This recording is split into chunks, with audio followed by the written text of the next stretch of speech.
Hi, and welcome to VIBEZ Daily. This is a daily devotional curated by VIBEZ Church to help you practice the way of Jesus and be all that God has called you to be. You have joined us for our year-long series titled Devoted. Acts 2:42 tells us that the followers of Jesus were devoted to the apostles' teaching, to fellowship, to breaking of bread, and to prayer.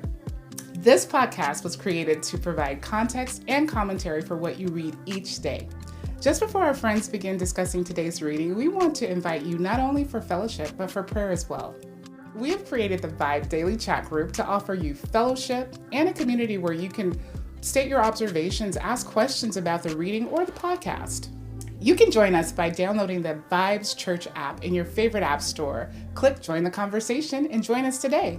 And finally, we hope that you can join us for prayer. Prayer happens Monday through Friday, and more information on that can be found on the VIBEZ Church app under prayer. Now, let's begin our conversation on today's reading. Yo, welcome back to the VIBEZ Daily podcast. It is day 135, and we are so excited to have you back with us as we continue our year-long series through the Bible that we have called Devoted. I am back again, joined by my wife, Victoria, who's here with us, and we are in the book of 2 Chronicles on the tail end of really this section. It's called Chronicles. 1st and 2nd are kind of together, broken up in our Bible, but not necessarily written that way. And so, definitely on the back nine here as we bring this book to a close. And left off with King Joash kind of being established after a rebellion against his grandmother. His grandmother tried to kill him and all his siblings, but he made it out and was protected by a priest named Jehoiada. And so now Joash has become king, but crazy enough, he's only 7 years old when he becomes the king. Now, he was in the temple for 6, so that means when he's saved, he's like a toddler. He's like 1 year old, right, when they save him at that time. He had to be like an infant. Yeah, because like I said, he was in the temple protected for 6 years before he becomes the king. So, talk to me a little bit about Joash, what jumped out to you, and some of the things he initiated here starting in chapter 24. Yeah, I love that, like, he had this fervor to repair the temple. I mean, because I can only imagine, like, he was living in the temple. And so probably, like, this whole time, it's been neglected. And like, the first thing he did was like, okay, let's get the temple together. Yeah. So this is not how it's supposed to be. And it probably was Jehoiada's, is that his name? Jehoiada, the priest? Yeah. That was probably his desire too. But of course, with the kings, wicked as they were, he couldn't do it. But I love that, like, that was the first thing. And then where they're like not acting quickly enough, he's just like, wait a minute, why aren't you guys bringing in the tithe and the tax to repair this temple? But I love in verse 7, it's like, for the sons of Athaliah, that wicked woman, who broke into the house of God, and they like started using the dedicated things in the house of the Lord for the Baals. Like, I love this. Like, they just threw that back in there, like, that wicked woman, like. That Athaliah. Which she was. And I mean, I'd still be a little salty. You know, hey, you killed all my siblings. Absolutely. And tried to kill me. Absolutely. You know what I'm saying? So, I definitely, definitely would have held on to that specifically. But, I mean, I think, again, we talked about this a little bit in Kings. This is, again, not a new story specifically, but, it was something that meant something to him. Yeah. And that he eventually, like you said, had to establish a tithe all over again, and lock it into a chest, right? Just to make sure that it took place and that it happened. And so, again, it was just interesting how much they, just veered from the law, right? And how much of those things that they had to kind of do, reestablish, right? Including that, just to kind of get the in this case, the temple rebuilt or repaired is the better word for that. But anything else in that part? You had another thought? I did. Did you think it was interesting? They put the age here of when Jehoiada died. Like, he was 130 years old. Like, that's super old. Like, especially compared to, like, in these days now. Like, this isn't the days of, Joseph, and Jacob, like, when they're leaving. I'm just like, wow, the Lord really kept him, like, long and strong. Like, yeah, I did think that was important. I mean, we don't really hear that a lot with others. These now again, kings make it like 60 years. Well, the kings for sure, yeah, they're not living that long. Now again, a lot of them was evil, and weren't doing the righteous thing. But I think it to that point, it actually speaks to how righteous he was, right? That God gave him that kind of longevity and allowed him to live that life. And I think probably for Judah, the tribe of Judah, that like Jehoiada held the significance of like an Elijah and Elisha to Israel, right? It's kind of what we see here, but yeah, I mean, you see it in that same verse, or really in verse 16, because of the respect he had. I mean, he was buried with the kings, which kills me, because again, Jehoram, who was a king, was so bad nobody even regretted his death, and they did not bury him with the kings. But like, he is so respected. Yeah. And he's buried in the city of David with the kings. That's crazy. That's crazy. Because he had done what was good as a priest. Like, that, I just thought that was so interesting. That like, essentially it felt like to God, your title don't mean nothing. Like, as far as who gets to be in the spaces and places of not just authority, but just like of honor. Yeah. Right? Like, I'll give your seat to somebody else. Just because you're the king, don't think I won't give your seat to the next cat. You right about that. Like, no, you don't get this place. I'm going to give it to that priest. Yeah. You know what I'm saying? Like, I don't know. I just thought that was crazy. Because I imagine Jehoiada, just based off of how long he lived, was probably alive at the same time that Jehoram was. Oh, yeah. Right? Because Jehoram is Joash's grandfather. Yeah. Right? And Joash, again, was 7 when he became the king, and as Jehoiada has defended him. And so like, yeah, if we went back and did the math, I'm sure just from the ages that they lived, that like he literally probably took Jehoram's spot. Yeah. You know what I'm saying? And that's it. So I don't know, I just thought it was interesting. Yeah, but then like right then after he dies, Joash starts wilding. Like he said, listening to these princes of Judah, and they're abandoning the Lord, serving other gods. And then here, the Lord even tries to send them prophets, and they're not even listening. Yeah. No, I think that's to me probably just speaks to one. I mean, again, a lot of Kings and Chronicles just speaks to good leadership and like, or just the significance of leadership, right? Yeah. But again, I think it probably makes me wonder, just like, did Joash serve the Lord because he was devoted to the Lord? That part. Did he serve the Lord because his mentor, protector, Jehoiada, was devoted to the Lord? You know what I mean? Like, and again, that's definitely the problem when our mentor or shepherd or whomever it is that we kind of follow, when that is who we're devoted to rather than God, this is what happens when they get removed from the equation, right? So all of a sudden there's a breakdown, because he goes as far as we'll see to even having Jehoiada's son Zechariah killed. Exactly. Like, that is a complete turn. Like, he doesn't even honor the guy that saved his own life, as a baby. So it's a complete change in his heart towards the Lord, which I think is just crazy. Yeah, that was my question. I was like, what happened to his dedication to the Lord? Like, was it really just Jehoiada and you were just going through the movements with him? Or like you said, when that verse that likes to pop up sometimes, that like they'll throw in here in these verses, is like, but they didn't set their hearts on the Lord. Like, I wonder if he just like didn't set his heart on the Lord, like himself, like you said. It's like, oh yeah, my mama prays for me, my mama love the Lord, but you don't really accept it as yourself, right? Yeah.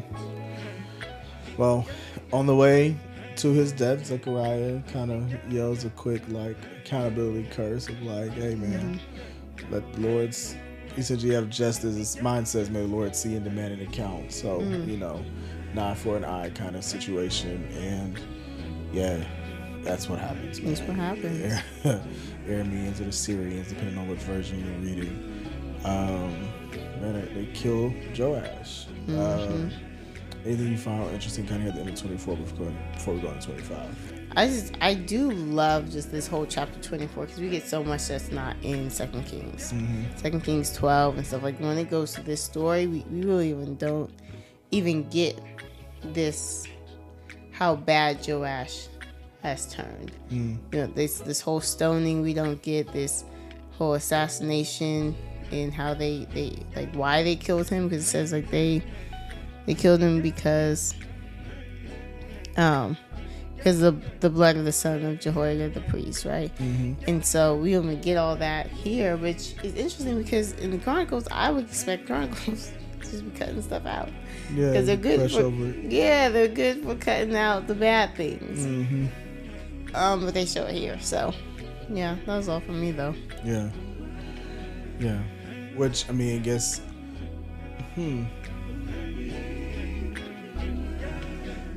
Yeah, I mean, there's a part of me that just wonders if they just had those additional details, right? Because the Chronicles was written by, you know, the kingdom of Judah, whereas, like, even as we talked about earlier with what was left out of David's story, technically at that time it was still one kingdom, so, you know, Israel definitely has that story, that insight, which is what's included in the Kings, but, yeah, I don't know, that's a good point, right? As you said, they tend to brush over some of that stuff and give them more of a refined view. But, you know, still kind of point out that there was justice. Yeah, it sure was. For Jehoiada, who they held in high esteem, and his son Zechariah. So yeah. And to your point before about the tombs, he doesn't get put in the tombs of the kings either. Yeah. Shame. Just shame. But Amaziah's next. And that's his son, Joash's son. So here in chapter 25, he is 25 years old when he becomes the king, reigns for 29 years. Decent king. He does what's right, not wholeheartedly, but he's a decent king. Yeah. Anything that you felt was interesting here in chapter 25 as we deal with Amaziah? Yeah, it's interesting when he kind of hires these men for 100 talents, mine says, of silver. And this prophet comes and it's like, or man of God comes and it's just like, yeah, like, no, the Lord's not with Israel.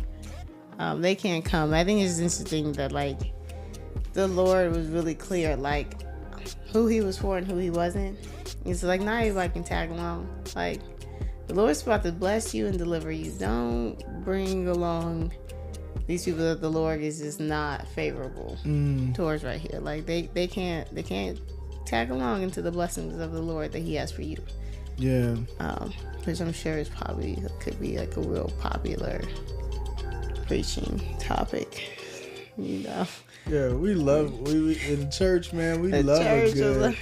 We love a good cut people off sermon. Right. Okay? Listen, it's not a Jesus sermon. It's not. Well, we love a good, like, they, you know, if they ain't for you or if they ain't good for you. Leave them behind.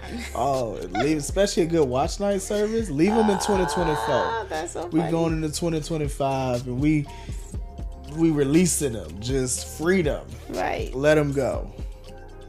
That ain't Jesus. That ain't Jesus. I don't think that was God's point, but I think he was clear. I think he was just trying to be clear. Like, listen, you don't need them. All you need is me. Yeah. I mean, again, there is an element. I think it's clear, just to be clear. There is an element of it is important to be careful who you allow into your circle of influence. I mean, in this case, who you go to war with, right? Yeah. Like, who you have yoked up with you. That is definitely a Jesus, sermon. It is important to be mindful of who you go into battle with. Yeah. I think that's important.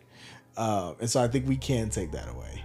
Obviously, we're poking fun at the, the idea that we just be like to cut people off in the church. That's like our go-to. But But yeah, I think that is important, and a lot of that is because we can, we've read Kings, we know like God is he is upset with Israel. Israel is wilding at this particular time, right? So like choosing all the other gods. Yeah, so God is like, no, like I'm not going. There's no favor on that side. You know what I mean? And if I'm the Lord of armies and I'm the one that's going to go fight, like, y'all going to end up losing if they go. Like you're gonna lose that favor that I have with you. So yeah, I do think it's interesting and it's important, like to know who you go to war with, who you yoke up with, who you have by your side in those kind of situations. But yeah, it's interesting. Of course, they go to,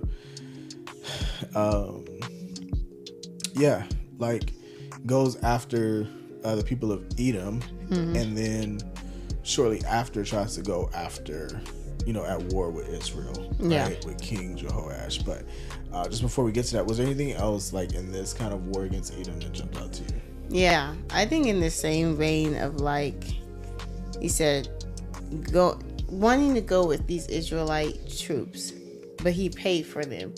I love his question. It was just so genuine. So wait, hold on. I didn't spend this money, Lord. What am I going to do about this money I just spent? And I think he's just like, listen, the Lord can give you more than this. Like, I think that's for us. Like, we get, for me at least, I'm like, okay, Lord, I already invested. Whether it's this time, this effort, this energy, like this money. And Lord, I already put in all this work trying to make this happen. You're telling me no go? This is going to be a waste? And he's just like, listen, the Lord can give you so much more than that. Like, not only is he about to like help you defeat them, he can give you all the riches. And I love it. I love it. It's about obedience and faith, because even when Israel got mad at him for sending them home, I do appreciate that he still went forth and was just like, yeah, no, y'all can't go. Yeah. No, that is good. That is so real though. Yeah. Because we want to hold on to it. Like, there ain't no way the Lord would want me to get rid of this thing I just spent my money on, right? Like, I didn't already pay. I don't know. I just think of some silly examples of this. Like, let's just say I bought a movie ticket to a movie I know I ain't got no business seeing. Right? And then like, right before I go see it, I feel this conviction from the Lord. I'm like, well, I already bought the ticket. Right. Like, I'm just going to go see the movie, and I promise you I won't ever do it again. Exactly. Kind of thing, kind of approach is like what we would do is just like, Lord, I already spent the money on it. I know I shouldn't be in Vegas, but I already bought the ticket. Yeah. I'm here now, so I might as well enjoy myself, because I don't want to like lose my money. Yeah. That I already spent. And I'll tell you a crazy example of that that just came to me right now. There was a year I had just moved back to California from Atlanta, and I'll never forget, I bought 2 tickets to a music festival. And I want to say it was in Philly, and I was so excited to go to this thing. And the lineup though was like Jay-Z was gonna be there, Kanye was gonna be there, all the other people was gonna be at this thing. There were some people I like really wanted to see. But as you know, I really stopped listening to secular music in 2013. So this is like summer 2014, whatever. But I still knew a lot of the stuff. I wasn't that far removed, right? So I still knew Kendrick and J. Cole and a lot of them. Like, I was listening to a lot of that. And so I wanted to see Kendrick, I wanted to see Jay. Like, these are the cats that's gonna be there. And I'll never forget, I spent hundreds of dollars on these tickets. Yeah. And the Lord convicted me and told me I could not go to this concert. What? And I had to give these tickets away. It's like and this is when we not balling. Oh no! I was on youth pastor salary, living in Southern California, living at my parents' house at the time. I was still at my parents' house at this time, so no, I don't have money like that. And I'll never forget, like, I had to give the tickets away. And I remember really thinking, like, God, there's no way, like, as much as these cost, you know. And yeah, to your point, Like, I did, and I think whoever went, I mean, when they went, they probably enjoyed themselves. And ultimately, like, I'm no worse for it. Like, Yeah. God's definitely restored it, multiple times over. But I do think it's funny kind of hearing that, because I know I had that same battle. Like, I didn't already spend the money. I might as well show up, and go and be there. But anyway, that's a good call out. Yeah. Good point there. And I think we definitely do that. We do all the time. Yeah. Anything else kind of in his war with Edom? Not really during the war, but like right afterwards, I thought it was interesting. Like verse 14, like he comes back and the Lord just handed him this war. Like he just gave him this war over, but he's bringing back the gods of these foreign lands and setting them up and giving offerings to them. And like, I'm like, what? Yeah, this gangster line in 15 though? Oh, the yeah. God said? Yeah. Like the prophet on The prophet. Why have you sought a people's God that could not rescue their own people from you? That don't make no sense. No, for real. You know how gangster that line is? That's So, hold up. Help me understand. This is what I feel like the prophet said. Yeah. Haziah, come here, bro. Come here, help me understand. So, you go to war with this people. They got a God that you just defeated. Right. They God couldn't even protect them from you. Right. But you want they God? Right. Help me understand. Help me understand. Like, I feel like he was just like, so hold up. She cheated on her man with you. Right. But now you want her? Right. Like, she not gonna cheat on you? Like, help me understand. Like, what? Help me get it. It's not adding up right now. Like, it's not though. You just defeated him. They got ain't nothing. Like, they got has literally proved he's nothing because you just beat him. Yeah, you and you gonna nothing. You gonna bring them. This is who you want. This is who you want. Yeah, no. It don't make no sense. This is who you want. Like, I just feel like the guy that's sitting over here like, this is who you want. You left me for him? Exactly. We are more with the Lord. Oh my goodness.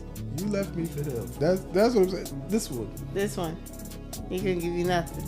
Oh man. No, that's funny. But no, that's real. I feel like, and that's what, that's how the Lord pictures it. And all these prophets, major prophets that we'll get to, is like, Israel, you're prostituting yourself, leaving me, you my bride, and you done gone to these foreign idols.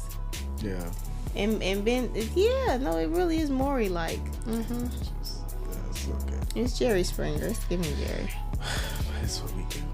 Again, no judgment. We do this in our We do life, the same We do thing. all this stuff. And he probably look at us the same way, like, you left me for that. You left me for that job. For him, for her, for that, for it, whatever. Yeah. For me, for real.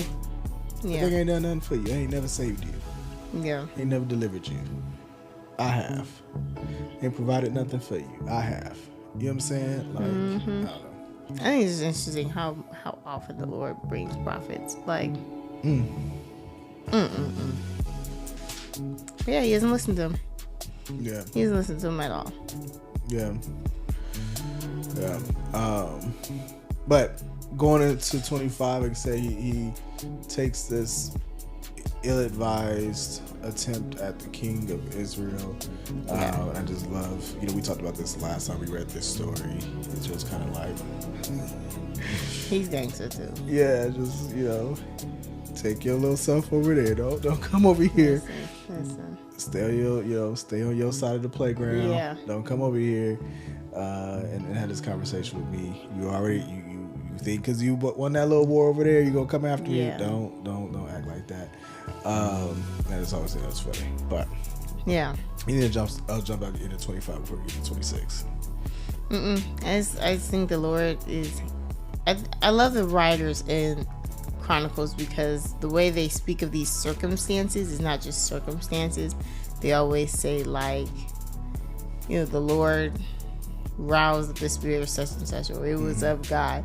And so in verse 20 it says, but Amaziah would not listen for it was of God, in order that he might give them in the hands of their enemies.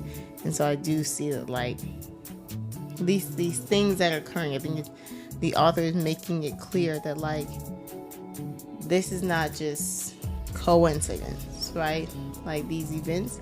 But then, yeah, like, conspiracies happen and people die. Yeah, absolutely. Good. So we go from Amaziah, as you said, he dies. And we get to Uzziah. Yeah, who's also Azariah. That's another name that they, like, use interchangeably. Yeah. And so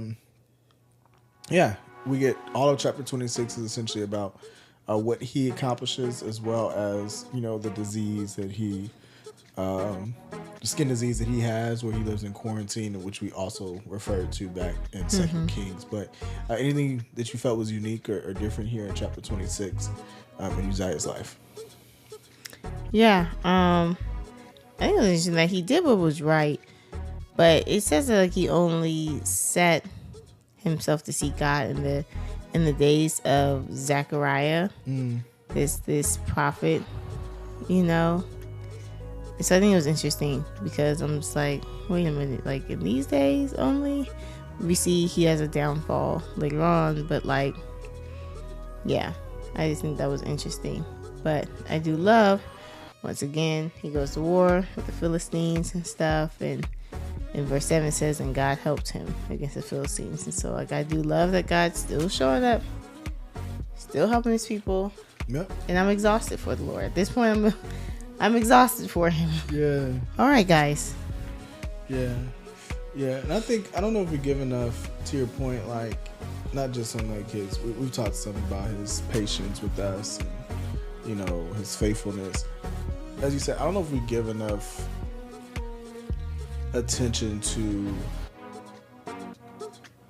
how much time is passing, like, over the course of history at this point. Yeah. Right? And, like, when they say that, like, a day is like 1,000 years to the Lord, like, it makes some sense to me, because, like, as you said, for us, we just talk about, like, days in a week where our kids go back and forth and get on our nerves, right? And exhaust us because they, you know, did something and we had to repeat, and then, like, they force one day and then they want to do their own thing another day, whatever, right? But we talking about this finite, like, our oldest kid is 7. You know what I'm saying? That's not a lot of time.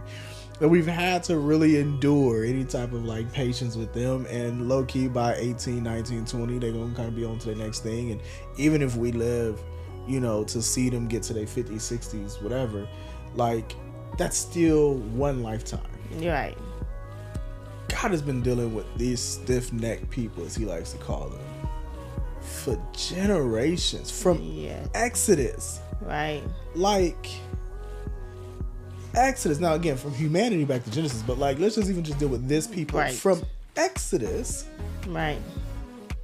Leviticus, Numbers, Deuteronomy, Joshua, Judges, Ruth, 1st and 2nd Samuel, 1st and Kings, 1st and Chronicles.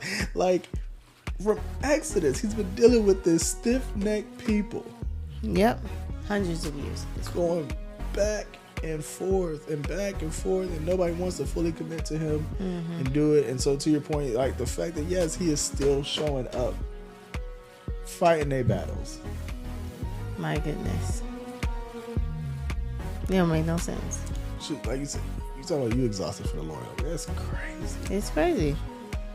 And he's not done. And he's not done got a lot. yet. I got a lot of Bible left here. There's a lot of more evilness to come. Yeah. Oh, these pages. We got a lot of Bible left here. Even before we just get to Jesus, we got a lot of Bibles left before he show up on the scene. Yeah. Right? So. Yeah. Yeah. Interesting. Yeah. I'm exhausted for him. But in verse 15. Verse 15 is something that I haven't seen quite before.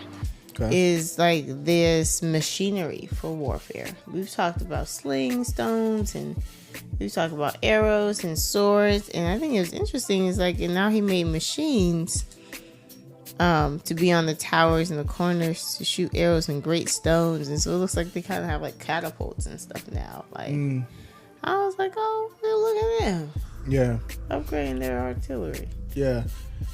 No, I did think it's one of the things that was interesting in Chronicles in general, because we'll get to that even a little bit when we get to Hezekiah. I feel like there were some extra like kind of like development. I don't even know the best word, but it's like development notes, right? Yeah. Like, oh, he's the one that kind of brought the cistern, took the river and kind of like gave us water type of thing, right? Or in this case, put these devices on, for war that protects the wall. Like, there was kind of some of those kind of notes that I thought were very interesting here in Chronicles, where it's just like, this is the king that did that. Almost like if you would think like in our country,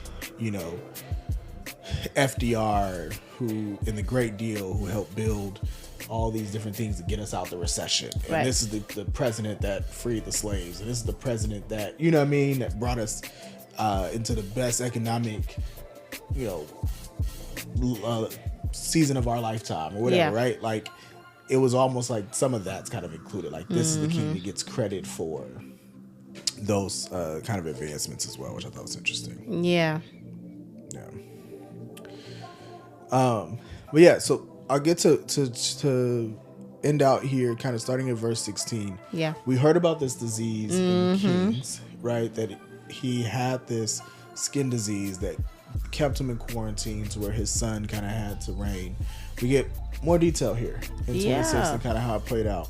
What jumped out to you in some of the extra detail we got in the 26? Yeah, 2 Kings 15 doesn't tell us all this. That it was because he went into this temple filling himself. Like, my verse 16 says, well, when he was strong, he grew proud to his destruction. And yeah, like, he tried to go in and burn this incense, and the priest tried to stop him, and he's not having it. And all of a sudden, his forehead breaks out with leprosy. Yeah. Yeah. And since we've read that, like, lepers were not allowed near the presence of the Lord or in the city or anything like that. So the fact that he broke out with leprosy and they rushed him out is kind of like, yeah, you're not even, like, now you're really not supposed to be in here. Yeah. Like, before you was trying to be in here burning incense because you was a king. Now you are, like, forbidden because you are a leper. Yeah, I mean, I think it also, though, gave me, like, flashbacks to Aaron's sons specifically. Yep.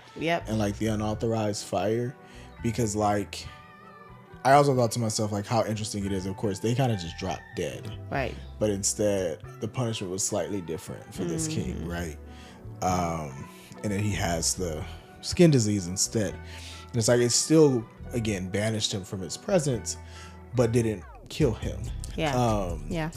When essentially it feels like their sin is essentially the same, like as Aaron's sons. But yeah, man, I mean, I think this goes back to that verse you brought up in verse 5, where it's like he sought God throughout the lifetime of Zechariah, right? But at some point, starts to feel himself become arrogant. And I think that's probably after Zechariah dies. It's kind of where we run into this. But yeah, definitely more detail than we had in 2 Kings specifically. Anything else that you saw in 26? I just love this shout out for Isaiah, the prophet. That, like, some of these acts of Uzziah was in his books or his writings or so. So yeah, I think that's interesting. Yeah, I love the linking of the Bible. Yeah. Interesting. We will not get to him for some time. It's going to be very interesting when we get to Isaiah, Jeremiah, Daniel, Ezekiel, because we're kind of going to be traveling back in time into all of what we just did here, because these next couple weeks we're going to go forward, like in Ezra and Nehemiah, going forward to the exile. Esther, and then We got some Psalms and Proverbs and stuff kind of in the middle of that. Job, it's kind of in the middle. Job is going way backwards, right? Yeah. So time travel, we'll time travel a little bit over the next few books. But yeah, seeing Isaiah here is very interesting. Yeah. Cool. Well, before we get to any time traveling, we still got to finish 2 Chronicles. So we will do that later this week, but we'll come back, do chapter 27 tomorrow. This brings us to the end of today's conversation. But again, hopefully this is helpful to you, encourages you along your reading, maybe insightful in some ways as well. That helps you. But appreciate you joining us again for the VIBEZ Daily podcast. Look forward to seeing you tomorrow. Until then, take care. Thank you for joining us for the VIBEZ Daily podcast. Be sure to like, comment, and subscribe on your favorite podcast platform or download our favorite, the VIBEZ Church app. Visit vibes.church/devoted for additional episodes, notes, details, and the latest merch. Join us next time as we